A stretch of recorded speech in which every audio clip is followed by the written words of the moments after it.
hanging over the unspoken drama here is that Israel has signaled that it is willing to carry out a preemptive strike against Iran's program. And that then raises not just the Iran question, but in general the support in the American public for Israel.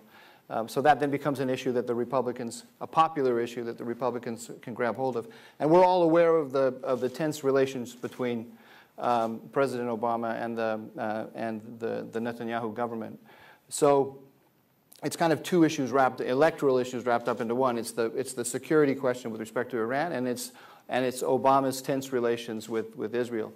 So he's done a good job in the last year of papering over those differences with Israel, developing a narrative for the American public that's really rather powerful. He had unprecedented levels of security cooperation with the Israelis in the military sphere and in intelligence cooperation and so forth. And both sides readily agree with that. And I think he also did a very clever job in his AIPAC speech recently of putting the Israelis in a very, very difficult position.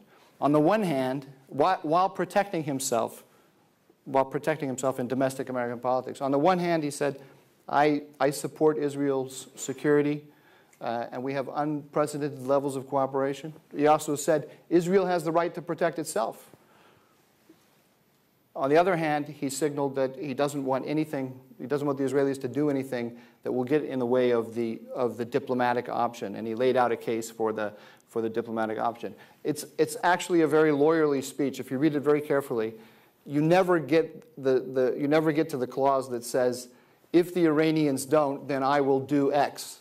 So it's a lot of very gauzy statements about support for Israeli security, but no tangible statements about what exactly will happen with what are the consequences.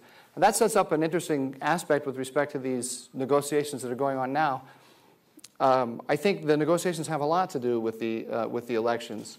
Because there's a very odd thing between two countries that I think are adversaries, and I think the Obama administration certainly sees Iran as an adversarial regime. But there's a temporary common interest that the two have, the Obama administration and the Iranians, and that is to see to it that there's no Israeli strike before November, for sure.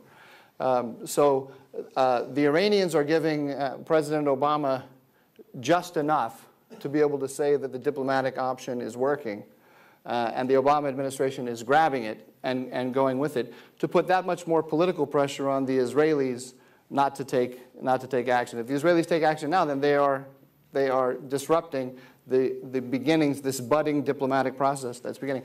I say that with tremendous skepticism and cynicism, because I don't believe for a second that the Iranians are ever going to negotiate an end to their I believe the Iranians are hell-bent on acquiring a nuclear weapons capability, and they're never going to negotiate that away, certainly not at this stage when they can really see the finish line. So I think what we're going to see is the Iranians are they're going to give a little bit, and then they're going to back up, they're going to renegotiate, they're going to be misunderstandings about terms and so on, and there'll be a process that will string out presumably until November.